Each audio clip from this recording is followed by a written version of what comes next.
qu'on s'entend que la force, c'est une question de contexte. OK? Donc, on va le regarder de façon plus profonde.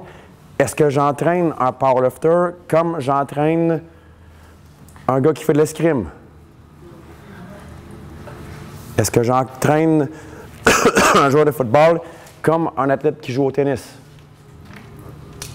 Mais qu'est-ce qui se passe présentement dans les salles de musculation ou avec des entraîneurs X, Y, Z? C'est ça qui se passe. OK? Fait que là, je vais refaire un peu mon intro.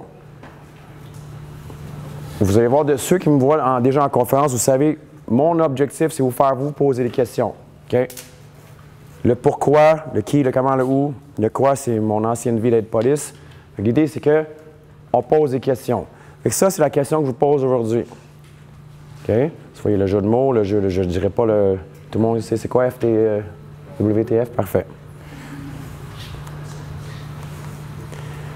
Donc, la question existentielle primaire, combien tu benches?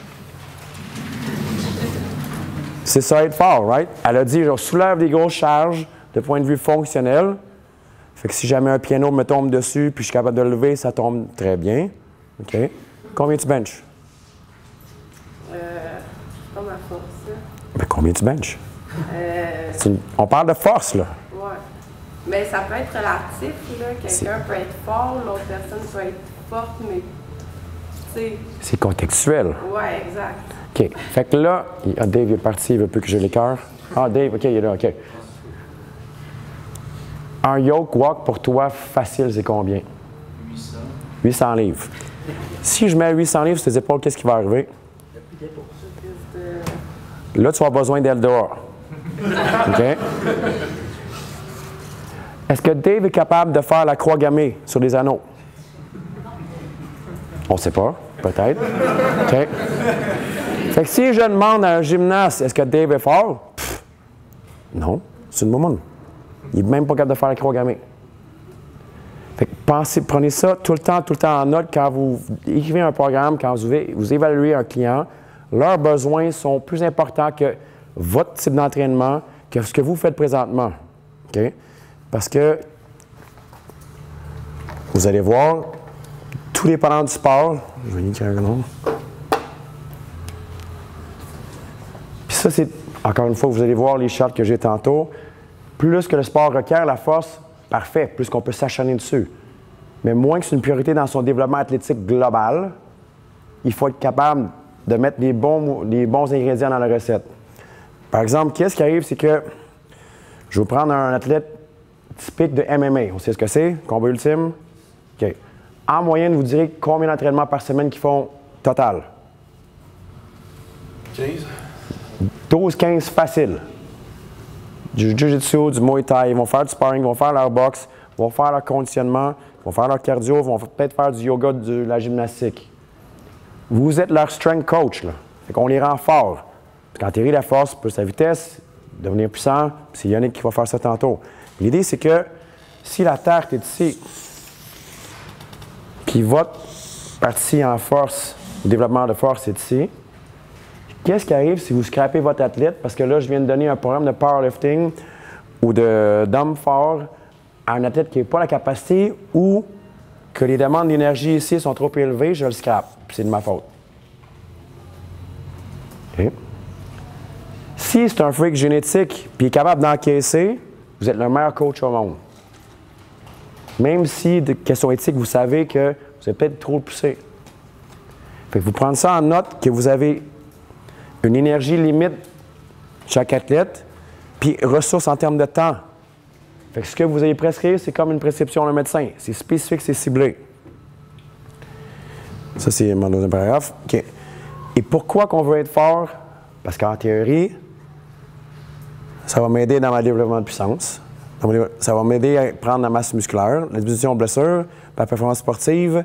Mais encore une fois, comme je disais tantôt, il faut prioriser. OK.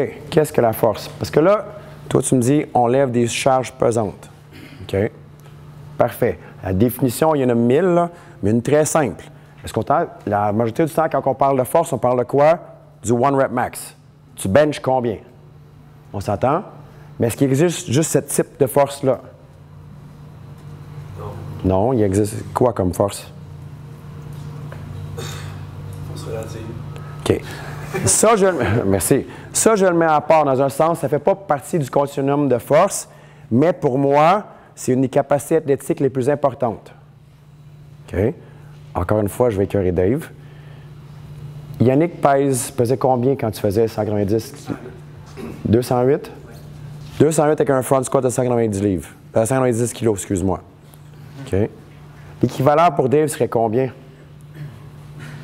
Calculé. Tu pèses combien? 305. 305. Fait pas seulement une fois et demie. Fait que ça prendrait quoi? Ça prendrait au moins un 270 kg en front squat. Qui est plus fort? Relativement. Yannick. OK.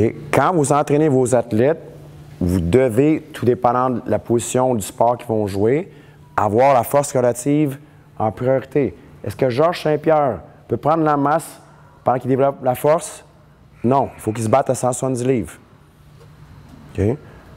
Mon running back qui roule son 40 verges, si j'ai fait développer la force et il prend trop de masse, qu'est-ce qui va arriver à sa puissance, sa vitesse? Il va réduire. Donc ça, c'est une des chartes. Oui, il y a 3 chartes ici. Vous avez certainement vu, il y en a 1000. Ils sont en anglais encore une fois. Fait que quand on parlait des différents types de force, puis les continuums, ça c'est langage, one rep, combien tu benches, la force max. Force vitesse, vitesse force, reactive strength, puis tu as max speed. Okay? Tout dépendant des besoins de mon athlète, je vais jouer différentes parties ici. Est-ce qu'on est d'accord là-dessus? Okay. Là, ici, cette charte-là donne des exemples pour que ce soit plus concret. Mon max strength, squat ou deadlift. Okay? Mon strength speed, un sled pesant ou des power clean ou des tirages. Mon speed strength, là, c'est des sprints de sled ou un peu plus haut en jump squat. Puis tout ce qui est de balistique pliométrie, là, on se coupe, on lance, on saute. Okay? Puis si on applique ça directement à une barre, comme mettons dans la gamme Louis Simmons Max Effort, Dynamic Effort, vous avez les pourcentages de 1RM qui suivent la courbe de la vélocité. C'est le fun, c'est scientifique, parfait. Mais là, on fait quoi au point de vue concret? Qui est le plus fort là-dedans?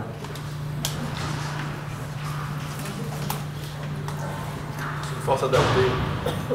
C'est une force adaptée au contexte. Au contexte. Est-ce qu'ils ont besoin, chacun dans leur contexte, d'être fort? Mais à quel niveau? Okay. Puis qu'est-ce qui va déterminer quel effort que je vais mettre à développer la force de l'athlète en question? Okay. J'ai trouvé une grille assez intéressante de Atomic Strength. Eux autres vont prioriser ça à 6 niveaux par rapport aux besoins de l'athlète. Leur niveau 1, en termes de besoin de force, un triathlète, un gars de marathon, un gars qui fait du mountain bike ou la course, du trail running. Un niveau 2, un peu plus, du jiu-jitsu, du tennis, du soccer, la crosse, tout ce qu'il y a de Spartan Race. Niveau 3, MMA, un gars de SWAT, un gars de lutte, puis un gars qui fait du CrossFit de façon récréative. Numéro 4, là on parle dans tout ce qu'il y a de Special Ops, c'est Navy Seals, Rangers, tout ça. Un football niveau secondaire, puis un gars qui fait des compétitions de CrossFit locales. Là, on monte d'une coche. Niveau 5, un pro de baseball, un pro de hockey, pro de football collégial, puis un gars régional CrossFit. Puis niveau 6, qui serait le top, football pro, strongman, powerlifter, puis gars de CrossFit qui s'est aux Games mondiaux. Donc, on voit que la priorité ici, où le sport en tant que tel a besoin de beaucoup d'efforts sur le sport, n'a rien à voir avec ça. Est-ce que ça veut dire que mon gars de marathon ne va jamais toucher une barre de sa vie ou je vais faire des deadlifts? Non. Tout ce que ça veut dire, c'est que c'est